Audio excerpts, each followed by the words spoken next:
Hi guys! Assalamualaikum! I'm Tita Mars Vlog. So, ngayon ay magmumukbang tayo ng Jollibee. Actually, first time ko kumain dito sa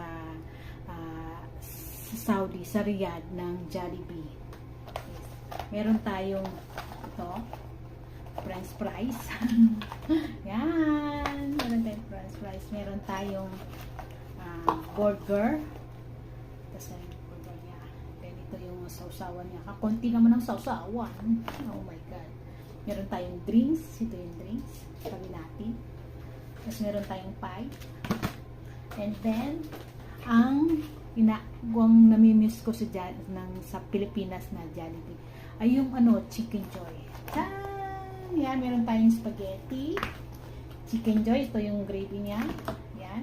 Yan guys. So, samahan nyo akong kumain. So, ngayong araw